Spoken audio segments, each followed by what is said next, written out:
ओम नमः शिवाय। श्री वायवीय संहिता पूर्वार्ध 21वां अध्याय श्री हरि विष्णु एवं वीरभद्र का युद्ध। वायुदेव बोले, हे मुनियो, वीरभद्र एवं उनके गणों का उपद्रव देखकर सभी देवता भयभीत होकर इधर उधर भागने लगे, परंतु वीरभद्र का संकेत समझकर उनके गणों ने सभी को चारों ओर से घेर लिया। सब भागने में असमर्थ थे। वीरभद्र हाथों में त्रिशूल लेकर सब देवताओं पर प्रहार कर रहे थे। वीरभद्र ने सरस्वती की नासिका, अदिति का हाथ, अग्नि की बाहु, भगदेव की आंखें, पूषा के दांत तोड़कर घायल कर दिया। इस प्रकार का दृश्य देखकर सभी भयभीत थे। दक्ष ने श्री हरि विष्णु से यज्ञ की रक्षा करने की प्रार्थना की। तब भगवान विष्णु वीरभद्र के साथ युद्ध करने के लिए आगे आए। तभी वीरभद्र के सामने एक दिव्य रथ आ गया। उसी समय शंख बजने लगे। युद्ध का आरंभ होने पर सब देवता एवं ऋषिगण वहाँ वीरभद्र और श्री हरि विष्णु का युद्ध देखने लगे। श्री हरि ने शारंग धनुष पर बाण चढ़ाकर वीरभद्र पर प्रहार किया तो वीरभद्र ने भी अपने धनुष पर टंकार की। दोनों ओर से भयानक बाण वर्षा होने लगी। वीरभद्र द्वारा चलाए गए एक भयानक तीर ने श्री हरि विष्णु को मूर्छित कर दिया। वे पृथ्वी पर गिर पड़े। कुछ देर पश्चात होश में आने पर वे पुनः युद्ध करने लगे। वीरभद्र ने विष्णु के सभी वारों को बेकार कर दिया। फिर विष्णु जी व उनके वाहन गरुड़ को भी घायल कर दिया।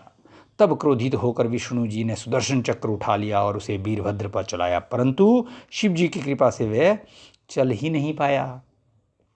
22वां अध्याय देवताओं पर शिव कृपा। तत्पश्चात वीरभद्र के अन्य गणों ने भी सभी देवताओं को बंदी बना लिया। तब ब्रह्मा जी वीरभद्र से प्रार्थना करने लगे कि वे देवताओं को दंड न दें। तब वीरभद्र उन सब देवताओं को बांधकर शिव जी के पास ले गए। शिव जी के समक्ष पहुंचकर श्री विष्णु बोले, हे देवादिदेव, आप सत्वगुण, रजोगुण और तमोगुणों के स्वामी हैं, सब विद्याओं के भंडार हैं और अभिमानियों के अभिमान का नाश करने वाले हैं। आप ही दुखियों के दुखों को दूर करने वाले हैं। ब्रह्मा जी बोले, हे कृपा निधान, आपके भक्त वीरभद्र ने दक्ष का ये पूरा यज्ञ तहस नहस कर दिया है। उसने अनेक देवताओं को घायल कर दिया है। वीरभद्र ने प्रजापति दक्ष को भी मार दिया है। प्रभु, हम सब हाथ जोड़कर आपकी शरण में आए हैं। हम सब पर कृपा करें, हमारे दुखों को दूर करें, हमारे अपराध को कृपा करके क्षमा करिए। ब्रह्मा जी की इस प्रार्थना को सुनकर शिव जी ने उन पर कृपा की। शिव जी ने दक्ष के सिर पर बकरे का सिर लगाकर उसे पुनर्जीवित कर दिया। जीवित होने पर दक्ष शिव जी से क्षमा याचना करने लगा और उनकी स्तुति करने लगा। तत्पश्चात त्रिलोकीनाथ शिव की कृपा से सभी देवताओं के सारे घाव सही हो गए और जो देवगण मर गए थे वे भी पुनर्जीवित हो गए। सब देवता सर्वेश्वर शिव की महिमा का गान करते हुए वापस लौट गए। 23वां अध्याय मंदराचल पर निवास। वायुदेव बोले, हे ऋषिगण, एक बार की बात है, मंदराचल पर्वत ने शिव जी को प्रसन्न करने के लिए कठोर तपस्या की। प्रसन्न होकर भगवान शिव ने देवी पार्वती सहित वहाँ निवास किया। उस समय मंदराचल पर्वत अनेक मणियों से चमकता हुआ अनेक गुफाओं से शोभायमान हो रहा था। शिव जी पार्वती जी के साथ वहाँ अनेक लीलाएं रचने लगे। इस तरह बहुत समय बीत गया। दूसरी ओर संसार में प्रजा का विकास तेजी से हो रहा था। उसी समय शुंभ और निशुंभ नाम के दो दानवों ने ब्रह्मा जी की कठोर तपस्या करके उनसे अवध्य रहने का वर मांग लिया। ब्रह्मा जी ने वर देते हुए कहा कि यदि तुम जगदम्बा के अंश से उत्पन्न कन्या को पाने की अभिलाषा करोगे तो निश्चय ही तुम्हारा विनाश हो जाएगा। तब उन्हें वर देकर ब्रह्मा जी अंतर्धान हो गए। वरदान पाकर शुंभ निशुंभ बलवान होने के साथ साथ अभिमानी भी हो गए। उन्होंने देवताओं पर आक्रमण करके देवताओं को हरा दिया और इंद्र के स्वर्ग आसन पर अपना कब्जा कर लिया। दोनों ने धर्म का नाश करना शुरू कर दिया। पूरा संसार उनके अत्याचारों से दुखी हो रहा था। सब देवता दुखी होकर भगवान शिव की शरण में गए। तब शिव जी ने उन्हें आश्वासन देकर भेज दिया।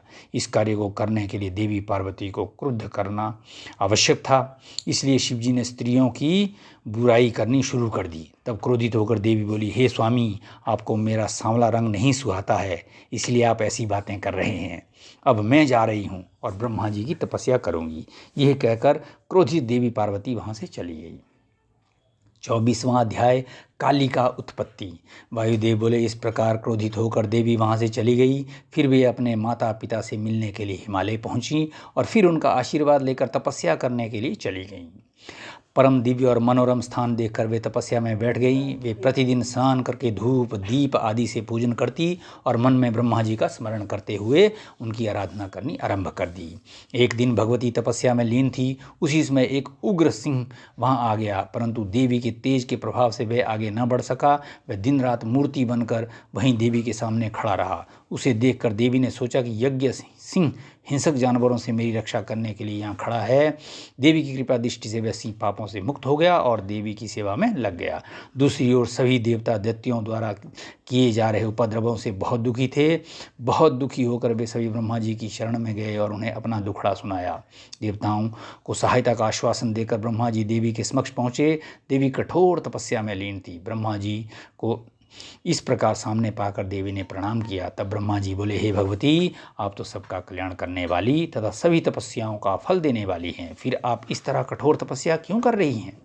ब्रह्मा जी के प्रश्नों के उत्तर देते हुए देवी बोली, हे ब्रह्मा जी, सृष्टि के आरंभ में आप भगवान शिव से उत्पन्न हुए हैं, इसलिए आप मेरे पुत्र हैं। प्रजा वृद्धि के लिए भगवान रुद्र आपके मस्तक से प्रकट हुए, इसलिए आप मेरे ससुर हैं। अपना दुख आपको बताकर मैं उससे मुक्त होना चाहती हूँ। मैं अपना काले रंग का शरीर त्याग कर गोरी बनना चाहती हूँ। तब ब्रह्मा जी ने कहा, हे देवी, जैसा आप चाहती हैं वैसा ही होगा। आप अपने काले वर्ण का त्याग कर गौर वर्ण धारण करें। देवी, आपका वही काला वर्ण दैत्यराज शुंभ निशुंभ का वध करके इस संसार को उनके पापों से मुक्त करेगा। तभी देवी ने काले रंग का त्याग कर गोरा रंग धारण कर लिया। भगवती के काले वर्ण से मेघों के समान श्याम वर्णी कौशिकी नामक कन्या उत्पन्न हुई। वह योगिनी अष्टभुजा वाली तथा शंख चक्र एवं त्रिशूल आदि आयुधों से सुशोभित थी। ब्रह्मा जी ने देवी कौशिकी को शुंभ निशुंभ का वध करने के लिए शक्ति प्रदान की। तब देवी कौशिकी ब्रह्मा जी व देवों को प्रणाम कर विंध्याचल पहुंची। उन्होंने शुंभ निशुंभ का वध कर देवताओं को सुखी कर दिया। 25वां अध्याय, सिंह पर दया। वायुदेव बोले, हे मुनियो, देवी ने अपने काले वर्ण को अलग किया, जिससे देवी कौशिकी की उत्पत्ति हुई। फिर वे आशीर्वाद पाकर विंध्याचल पर्वत पर चली गई। तब देवी ने ब्रह्मा जी से कहा, हे ब्रह्मा जी, ये सिंह मेरा परम भक्त है। इसने मेरी अन्य हिंसक जीवों से रक्षा की है, इसलिए इसे मैं अपने साथ ले जाना चाहती हूँ। कृपा कर मुझे आज्ञा प्रदान करें। देवी की बात सुनकर ब्रह्मा जी बोले, देवी, मुझे तो ये कोई कपटी दैत्य लगता है जो सबको धोखा देने के लिए रूप बदल कर आया है, इसलिए आप इसे यहीं छोड़ दीजिए। ब्रह्मा जी के वचन सुनकर देवी गौरी बोली, हे ब्रह्मा जी, ये सिंह मेरी शरण में आया है और मेरी सेवा में दिन रात लगा रहता है, इसलिए मैं इसे ऐसे नहीं छोड़ सकती। ब्रह्मा जी बोले, देवी, यदि ये आपका परम भक्त है तो ये अवश्य ही निष्पाप होगा। आप जैसा उचित समझे करें। ये कहकर ब्रह्मा जी अंतर्धान हो गए और देवी अपने सिंह पर सवार होकर भगवान शिव के पास वापस लौट आई। ओम नमः शिवाय।